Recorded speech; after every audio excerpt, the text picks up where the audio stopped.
سورہ بقرہ کی ایک آیت کا ٹکڑا آپ کے سامنے تلاوت کیا گیا ہے، جس میں اللہ تبارک و تعالی نے یہ ارشاد فرمایا ہے کہ بے شک اللہ تبارک و تعالی محبت کرتے ہیں توبہ کرنے والوں سے، اور محبت کرتے ہیں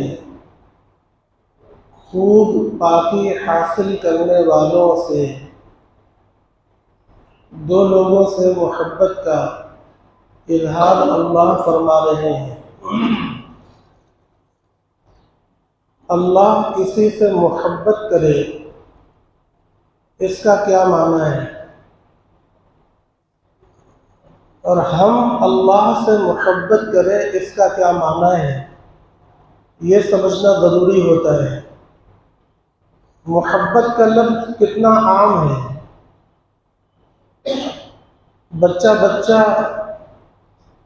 مرد و عورت، پڑھے لکھے اور بے پڑھے لکھے سب لفظ محبت کا معنی، ترجمہ اور مفہوم سمجھتے ہیں، لیکن جب آپ قرآن مجید کی تفسیر اٹھائیں گے تو دیکھیں گے کہ مفسرین اعظام نے محبت کا ایک معنی اور مفہوم بیان کیا ہے۔ کبھی مجھے حیرت ہوتی تھی کہ یہ لفظ محبت کی بھی تشریح کر رہے ہیں۔ لفظ محبت کا معنی کون نہیں جانتا؟ ہر آدمی اس لفظ کے معنی مفہوم سے واقف ہے، اس کے باوجود آپ مفسرین کو دیکھیں گے کہ جب لفظ محبت آیا تو انہوں نے اس کا ترجمہ، اس کا معنی، اس کا مدلول، اس کا مصداق قصداً بیان کیا، جان بوجھ کر اس کے معنی اور مفہوم کو بیان کیا ہے۔ آج کے وقت میں یہ سمجھ میں آتا ہے کہ محدثین نے، مفسرین نے، مجتہدین نے اور وہ علماء امت جو وارثین انبیاء ہیں، انہوں نے جو باتیں کتابوں کے اندر بیان کر دی ہیں، وہ قیامت تک کے لیے مسلمانوں کی ضرورت ہے، انسانوں کی ضرورت ہے۔ چنانچہ میں نے دو سوال آپ کے سامنے کیا۔ ایک تو یہ کہ اللہ کسی سے محبت کرے، اس کا معنی کیا ہے؟ اور ہم اللہ اور اس کے رسول سے محبت کریں، اس کا معنی کیا ہے؟ صاحب جلالین تفسیر کی ایک بہت مشہور کتاب ہے۔ جتنے لوگ مولویات پڑھتے ہیں، عالمیت کی پڑھائی پڑھتے ہیں، وہ جلالین شریف ضرور پڑھتے ہیں۔ اس کتاب کے پڑھے بغیر کوئی عالمیت کی سند تک نہیں پہنچ پاتا۔ یہ مشہور ترین کتاب ہے جلالین۔ اس میں مصنف نے، صاحب جلالین نے، جو بڑے پائے درجے کے عالم ہیں، اور نہ صرف یہ کہ عالم ہیں، ولی کامل ہیں، صاحب کرامات ہیں، انہوں نے یہاں پر بیان کیا ہے ان اللہ یحب التوابین یحب اے یحب و یکرم۔ اللہ تبارک و تعالی محبت کرتا ہے توبہ کرنے والوں سے، یعنی اللہ ان کو ثواب دے گا۔ یہ ہے محبت کا معنی۔ یہ نہیں کہ بس جیسے ہم لوگ ہیں من میں خوب محبت کر رہے ہیں، لیکن عمل سے کچھ عملاً دکھ نہیں رہا ہے، تو اللہ کی محبت ایسی نہیں ہے، بلکہ اللہ کی محبت کا معنی اللہ ثواب دے گا۔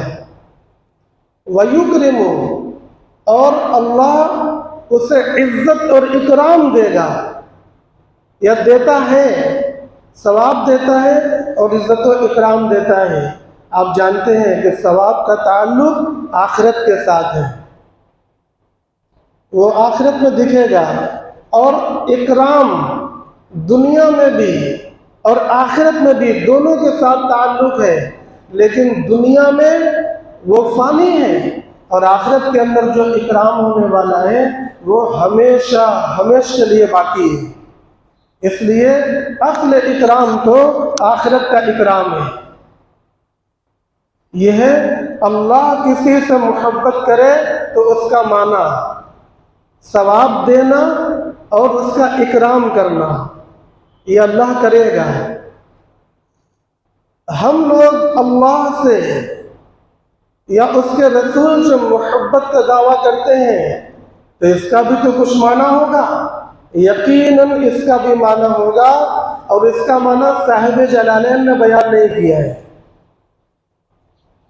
بلکہ اس کا معنی خود اللہ تبارک و تعالی نے بیان کیا ہے۔ ان کنتم تحبون اللہ فاتبعونی یحببکم اللہ، اگر تم یہ کہتے ہو کہ تمہیں اللہ سے محبت ہے تو سنو، محبت کا معنی یہاں پر یہ ہے کہ تم میرے رسول کی پیروی کرو، عمل سے دکھنا چاہیے وہ پیروی۔ اور رسول کی پیروی کیا ہے، رسول کا کام کیا ہے، اس کو سمجھے تو رسول کی پیروی بھی سمجھ میں آئے گی۔ انبیاء را کار عقبہ اختیار، انبیاء را کار عقبہ اختیار، جاہلا را کار دنیا اختیار۔ انبیاء نے دنیا کے مقابلے میں آخرت کے کاموں کو ترجیح دی، اس کا جو نفع ہے، وہ جو ملنے والا ہے، وہاں پر جو ہونے والا ہے، انہوں نے اس کو سمجھا، اس پر ایمان لائے اور امت کو وہ سمجھایا اور امت کو وہ دیا۔ انبیاء را کار عقبہ اختیار، انبیاء نے آخرت کے کام کو اختیار کیا، وجاہلا را کار دنیا اختیار، اور جاہلوں نے دنیا کے کام کو ترجیح دی، دنیا کے کام کو اختیار کیا۔ ایک مثال اس کی سمجھ میں آتی ہے، ہم میں سے کچھ لوگ دکاندار ہیں، وہ دکان پر بیٹھتے ہیں اور سودا بیچتے ہیں، اس کے لیے بھوک، پیاس، گرمی، سردی، برسات اور لوگوں کی زبان، لوگوں کا غصے، محنت، مشقت، ہر چیز کو برداشت کرتے ہیں۔ کیوں؟ یہ اتنا برداشت کیوں؟ اس لیے کہ دکاندار کو یہ معلوم ہے کہ ابھی تھوڑی دیر میں نفع ہونے والا ہے، گراہک آئے گا، سامان خریدے گا تو اس سے مجھے نفع حاصل ہوگا۔ اس نفع کے یقین کی وجہ سے وہ ہر قسم کی مشقت کو برداشت کرنے پر راضی ہے۔ ہم میں سے کچھ لوگ ملازم ہیں، دکاندار کے علاوہ ملازم ہیں، وہ جہاں ملازمت کرتے ہیں وہاں کی ہر چیز کو برداشت کرتے ہیں، کیونکہ انہیں معلوم ہے کہ مہینہ پہنچنے پر اس کا نفع مجھے ملنے والا ہے۔ جو لوگ گرفتہ ہیں، جو لوگ جس کام میں بھی ہیں، کھیتی والے کھیتی میں، فیکٹری والے فیکٹری میں اور جاب والے جاب میں، ہر ایک کو اپنے نفع کا بالکل یقین حاصل ہے کہ ہم کریں گے تو نفع ملے گا، اس لیے وہ اس کام کو کرتا ہے ہر دن اس پابندی کے ساتھ، اور اپنی زندگی کو اسی حساب سے وہ سیٹ کرے رہتا ہے، وقت آگے پیچھے نہ ہو، خرچہ نہ ہو، کہیں آنا جانا ہو تو اسی کے اعتبار سے آنا جانا ہو، نفع کی امید میں۔ بالکل اسی طرح آخرت کا بھی نفع ہے، بالکل اسی طرح آخرت کا بھی نفع ہے کہ جو کام اللہ کے حکموں کو جو ہم پورا کرتے ہیں اس کے اندر اسی طرح کا نفع ہے۔ آدمی اسی واسطے کرتا ہے کیونکہ اس میں نفع کا اس کو یقین ہے، ایمان لایا ہے، اس نے اقرار کیا ہے، اس لیے وہ کرتا ہے۔ ایک اور مثال سمجھ میں آتی ہے، شاید کچھ اور وضاحت ہمارے دل و دماغ میں اترے۔ ایک استاد ہے،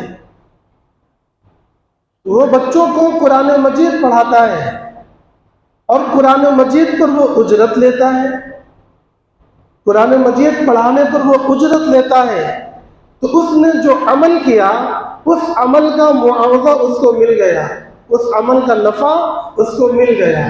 اسی نفع ملنے کی امید میں وہ اپنا گھنٹہ، 1.5 گھنٹہ، 2 گھنٹہ بیٹھ کر پڑھاتا ہے اور بچوں کا سنتا ہے، نفع کی امید میں، اور اس کو نفع ملتا ہے۔ ایک اور استاد ہے، اس کو کوئی اجرت نہیں ملتی، وہ بیٹھ کر بچوں کے قرآن کو سنتا ہے، پڑھاتا ہے۔ اب دیکھو دونوں میں فرق ہے، ایک جس کو اجرت ملتی ہے وہ شوق سے آتا ہے کیونکہ اسے یقین ہے کہ مہینہ پہنچے گا تو ہماری اجرت مل جائے گی، اور ایک وہ استاد ہے جس کو یہ اجرت نہیں مل رہی ہے۔ تو آج کل کے زمانے میں یہ دیکھنے میں آتا ہے کہ پھر استاد بھی غفلت میں ہے۔ کیوں؟ اس لیے کہ اس کو یہ لگ رہا ہے کہ پیسہ نہیں ملنے والا ہے، ٹھیک ہے موقع ملے گا آئیں گے دیکھیں گے، لیکن دونوں میں بہت بڑا فرق ہے۔ اگر اس کے دل میں اخلاص پیدا ہو جائے اور اسے بات سمجھ میں آ جائے کہ ہم جو بچوں کا قرآن سن رہے ہیں اور ہم جو بچوں کو قرآن پڑھا رہے ہیں اس کی اجرت کی 2 قسمیں ہیں، ایک اجرت روٹی اور پیسے کی شکل میں ہے جو بہت جلد حاصل ہونے والی ہے اور فانی ہے، اور دوسری اجرت اللہ تبارک و تعالیٰ کے یہاں ملنے والی ہے، یہ باقی ہے، یہ اعمال صالحات ہیں۔ جس کو اس بات کا یقین پیدا ہو جائے گا تو اس کو قرآن سننے اور پڑھانے کا شوق اس بندے سے زیادہ پیدا ہو جائے گا۔ دونوں کو تب شوق پیدا ہوگا جب نفع معلوم ہو۔ ایک کو نفع معلوم ہے وہ لگا رہتا ہے، دوسرے کو نفع مستور ہے تو وہ غفلت میں ہے، اگر اس سے بھی معلوم ہو جائے تو وہ بھی شوق کے ساتھ لگ جائے۔ میں یہ نہیں کہنا چاہتا کہ جو لوگ مکتب پڑھا رہے ہیں، مدرسوں میں پڑھا رہے ہیں وہ اجرت نہ لیں، میں یہ بالکل نہیں کہنا چاہتا، بلکہ وہ لیں، اس لیے کہ دوسروں کے سامنے ہاتھ پھیلانے سے اور اپنے گھر کے اندر محتاجی کے ساتھ جینے سے بہت زیادہ بہتر ہے کہ آپ اجرت لے کر پڑھاویں۔ اور پیشہ الگ الگ ہے، ان پیشوں میں سب سے افضل پیشہ دیکھا جائے تو یہ دین کی خدمت کر کے پیشہ اختیار کرنا ہے، تو ایک حساب سے یہ دین کی خدمت کے ساتھ ساتھ پیشہ بھی ہے، اور اس میں یہ راستہ بھی ہے کہ آدمی ایمانداری امانت داری کے ساتھ کام کرے اور جتنا اس کے لیے کام طے کیا گیا ہے اس میں کچھ حصہ فی سبیل اللہ بھی شامل کر لے۔ یہ تمام شکلیں ہیں۔ عرض یہ کرنا ہے کہ آدمی جو کام کرتا ہے وہ نفع کے یقین کی وجہ سے کرتا ہے، اور آخرت کا جو نفع ہے وہ بہت بڑھ کر ہے۔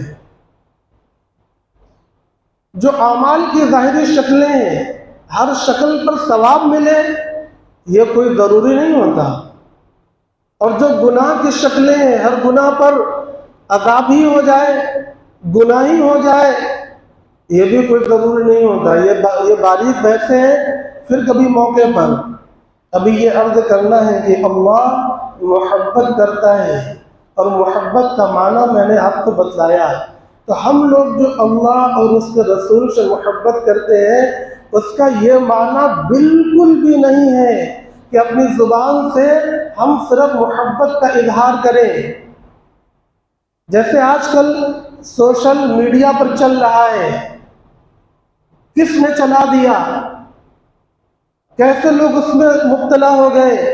یہ ایک فتنہ ہے، دین کے ساتھ ایک فتنہ ہے، ایمان کے ساتھ ایک فتنہ ہے، اور یہ فتنوں کا زمانہ ہے، ہر دن نئی نئی شکل میں فتنہ آ رہا ہے۔ I love محمد یہ کوئی دین نہیں ہے، یہ کوئی ثواب نہیں ہے، یہ صرف ایک فتنہ ہے، لیکن ماحول اتنا مخالف ہے کہ اگر ہم برسر عام اس کو فتنہ کہنا شروع کر دیں تو پھر لوگ پتھر بھی برسانا شروع کر دیں گے۔ لیکن دوستوں سچائی یہ ہے کہ یہ محبت نہیں ہے نبی سے. نبی سے محبت کا معنی اللہ نے بیان کیا ہے. اگر وہ معنی پر ہم آتے ہیں تو یہ محبت ہے، اس معنی پر نہیں آتے تو محبت نہیں ہے. جیسے اللہ کی محبت کا معنی بیان کیا گیا، آپ نے اس کو سمجھا، لہذا ظاہری شکل ہماری بگڑی ہو اور ہم یہ دعویٰ کریں کہ دل کے حالات بنے ہیں، یہ بات قابل قبول نہیں ہوگی. دل میں اللہ کے رسول کی محبت ہے اور چہرہ اس کے خلاف ہے، لباس اس کے خلاف ہے، زبان اس کے خلاف ہے، آنکھ، ناک، کان، شرمگاہیں دن اور رات اس کے خلاف جا رہے ہیں، اور یہ کہیں کہ دل ہمارا بنا ہوا ہے، ھذا غیر مقبول، مردود اور باطل ہے، قبول نہیں کیا جائے گا. اللہ کے یہاں بھی قبول نہیں کیا جائے گا. اسی لیے اللہ نے شریعت بنائی ہے، اسی لیے اللہ نے ظاہر پر احکام رکھا ہے، باطن پر احکام نہیں رکھا. اور اگر کسی کا ظاہر سجا ہوا ہو، کوئی ظاہر کو سجا لے اور باطن میں اللہ اور رسول کی محبت پیدا نہ کرے، اسی کا الٹا ہو، کوئی ظاہر میں اپنے شکل کو بنا لے، لباس کو اسلام کے مطابق کر لے اور بات بات میں سبحان اللہ الحمدللہ کہنا شروع کر دے، لیکن اس کا قلب نور ایمان سے خالی ہو اور محبت الہی سے خالی ہو، عظمت رسول سے خالی ہو، تو اس پر اسلام کے احکام تو جاری ہوں گے، مگر آخرت کے اندر یہ بھی قبول نہیں ہوگا. یہ ٹھیک ہے کہ اس کا ذبیحہ ہم خریدیں گے، اگر وہ گوشت کی دکان کرتا ہے تو ہم خریدیں گے، اور اگر وہ نماز پڑھاتا ہے تو اس کے پیچھے پڑھیں گے، مسلمانوں کی قبرستان میں وہ دفن ہوگا، مگر اللہ تبارک و تعالیٰ کے یہاں وہ مقبول نہیں ہوگا. دو چیزیں ہوتی ہیں، دیانتاً اور قضاءً. قضاءً کا معنی کہ وہ حالات جس کی وجہ سے دنیاوی احکام ہمارے اوپر جاری ہوں گے، قاضی اور مفتی یہ حالات دیکھ کر فتویٰ دے دے گا. اور دیانتاً کا معنی قاضی اور مفتی کو نہیں سمجھ میں آئے گا، وہ تو اللہ جانتا ہے، اس کو دیانتاً بولتے ہیں. وہ صرف اللہ جانتا ہے کہ یہ سچ مچ میں مومن ہے یا منافق ہے، یہ سچ مچ میں متقی ہے یا فاسق ہے، یہ سچ مچ میں محبت کرنے والا ہے یا اس کا دل محبت سے خالی ہے. یہ کون مفتی اور حاکم بتا سکتا ہے؟ اللہ تبارک و تعالیٰ کے سوا کوئی نہیں بتا سکتا. التوابین، اللہ محبت کرتے ہیں توبہ کرنے والوں سے. کس چیز سے توبہ؟ گناہوں کی دو قسمیں ہیں، جس کو ہم لوگ صغیرہ اور کبیرہ کہتے ہیں. قرآن مجید نے بھی سیئات اور ذنوب کا لفظ استعمال کیا ہے. تو جو سیئات ہیں غالباً گناہ صغیرہ کے لیے زیادہ استعمال ہوتے ہیں. گناہ صغیرہ نیک اعمال سے بھی مٹتے ہیں.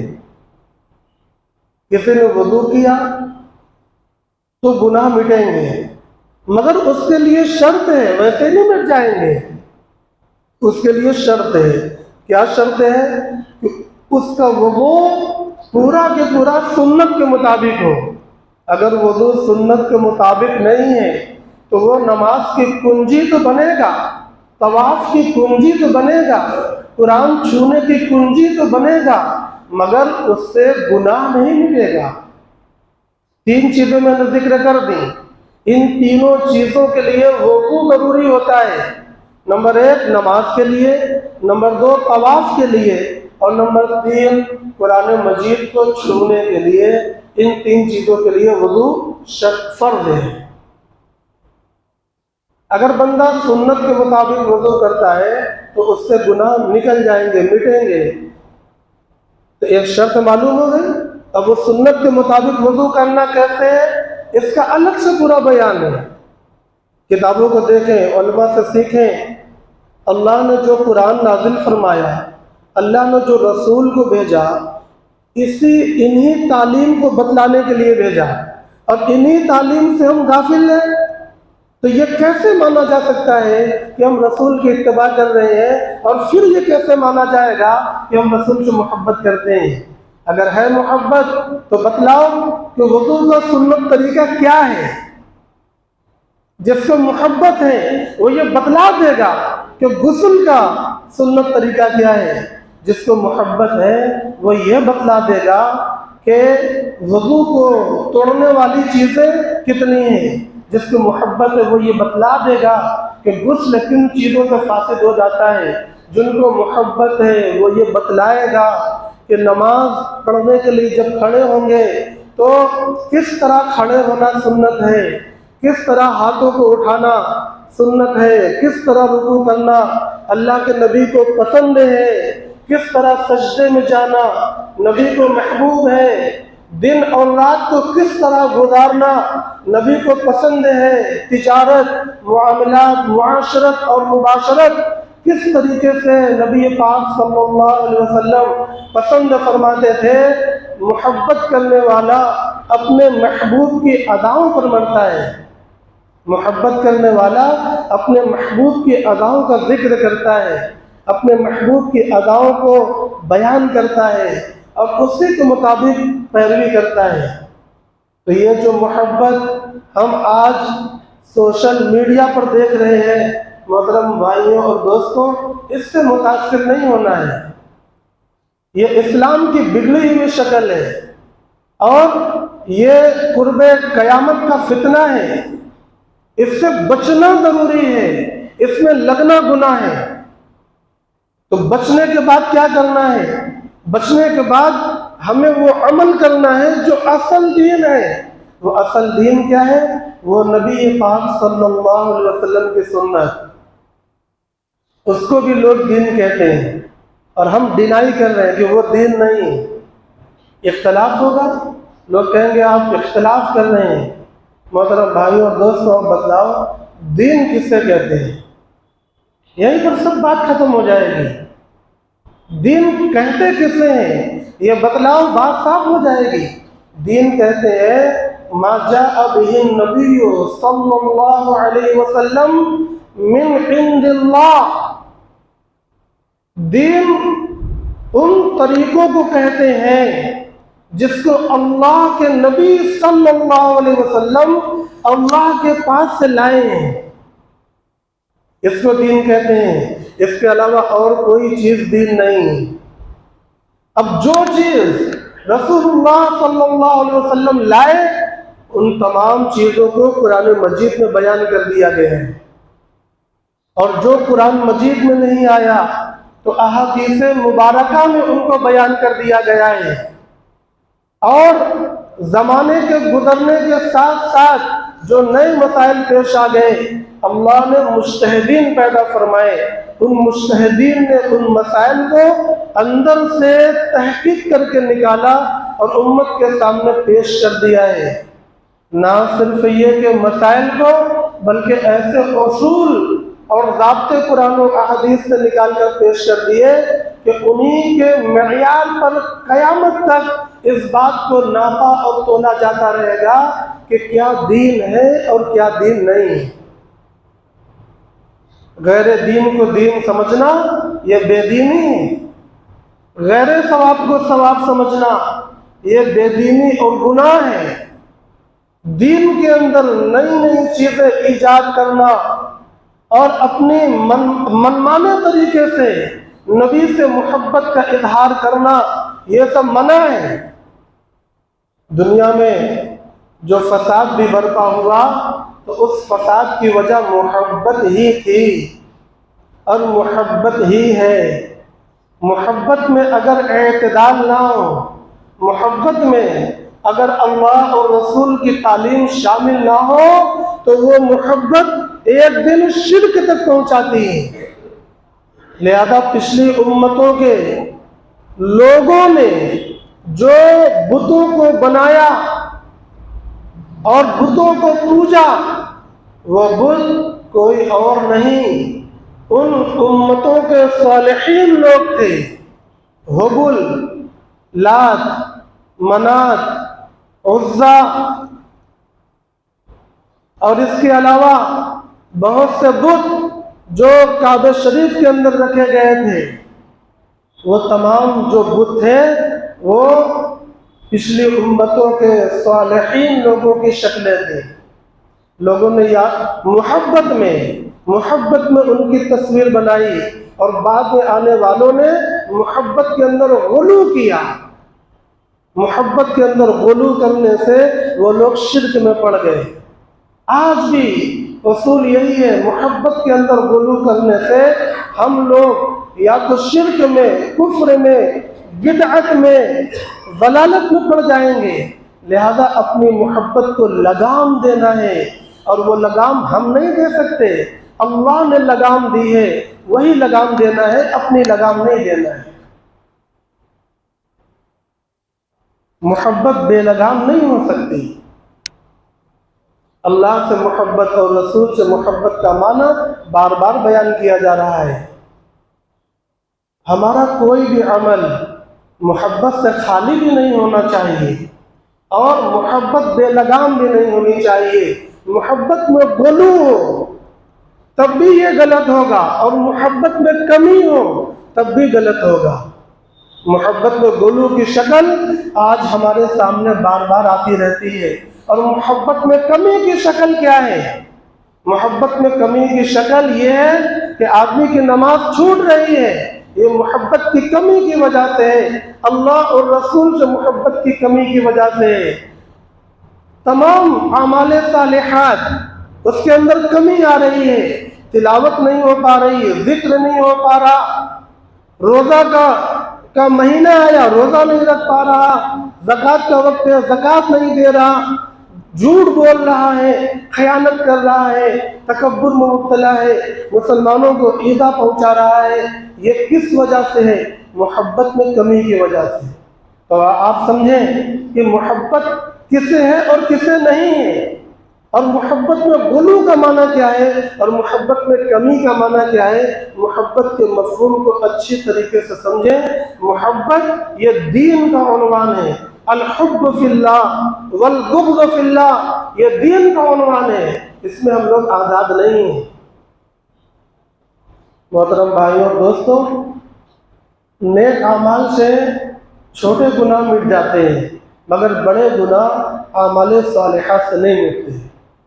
اس کے لیے باقاعدہ اللہ تبارک و تعالی سے توبہ کرنا ہوتا ہے، اور توبہ اللہ نے بڑی آسان بنا دی ہے۔ اس کے لیے نہ کسی مسجد جانے کی ضرورت، نہ مصلی بچھانے کی ضرورت، نہ وضو کرنے کی ضرورت، نہ غسل کی ضرورت۔ آدمی جس حال میں ہو، لیٹا ہو، بیٹھا ہو، کھڑا ہو، جنوبی ہو، ناپاک ہو، بے وضو ہو، جس حال میں ہو، اللہ نے بہت عام فرما دیا۔ اسی حال میں بندہ اپنے ماضی کے گناہوں پر شرمندہ ہو جائے اور اللہ سے توبہ کر لے، اور آئندہ ان گناہوں میں نہ پڑنے کا وعدہ کر لے، تو اللہ تبارک و تعالی ایسے بندوں کو بڑا پسند فرماتے ہیں، ان کی توبہ قبول فرما لیتے ہیں، ان کی توبہ قبول فرما لیتے ہیں۔ محترم بھائیوں اور دوستوں، ہم لوگوں کی یہاں پر زندگی کا مقصد یہ دنیا ہرگز نہیں، آپ جانتے ہیں۔ ہماری زندگی کا مقصد اللہ سے جا ملنا ہے۔ ایک دن سب کو موت آ جانی ہے، اللہ سے جا ملنا ہے، اور اس وقت یہی چیزیں کام آنے والی ہیں۔ اس لیے توبہ کا اہتمام اور حسن خاتمہ کی تیاری، اللہ سے ملاقات کا شوق، مرنے کی تیاری، یہ انہی امور کو بیان کیا جا رہا ہے۔ آگے فرمایا وَيُحِبُّ الْمُتَطَّهِرِينَ، اور اللہ تبارک و تعالی خوب پاکی حاصل کرنے والوں کو بڑا پسند فرماتے ہیں۔ یہاں پر بھی وہی بات ہے کہ جو آدمی خوب پاکی کا اہتمام کرے گا تو اللہ ثواب بھی دیں گے اور اس کا اکرام بھی کریں گے۔ پاکی کی دو قسمیں ہیں۔ نمبر 1 باطنی پاکی، دل کو تکبر سے پاک کرو، دل کو لالچ سے پاک کرو، دل کو بدخیالی سے پاک کرو، دل کو ہر قسم کے تاریکی اور گناہوں سے پاک کرو، یہ باطنی پاکی ہے، اس کو حاصل کرنا ہے۔ اسی کو کہا گیا ہے قد افلح من تزکا، کامیاب ہو گیا وہ شخص جس نے تزکیہ کر لیا۔ اور پاکی کی دوسری قسم ظاہری پاکی، مثلا آدمی جنوبی ہو گیا، عورت ناپاک ہو گئی تو غسل کر لے، اور وہ غسل سنت کے مطابق ہو۔ اور ایک چھوٹی پاکی، کوئی بے وضو ہو گیا تو وضو کر لے، اور یہ بھی سنت کے مطابق ہو۔ تو اللہ تبارک و تعالی ایسے لوگوں کو بہت پسند کرتے ہیں۔ اللہ ہمیں نیک اعمال کی توفیق عطا فرماوے، اللہ پاک توبہ کی بھی توفیق عطا فرماوے، اور ہم سب کو ظاہر و باطن کے اعتبار سے پاک فرما دے۔ وآخر دعوانا الحمدللہ رب العالمین۔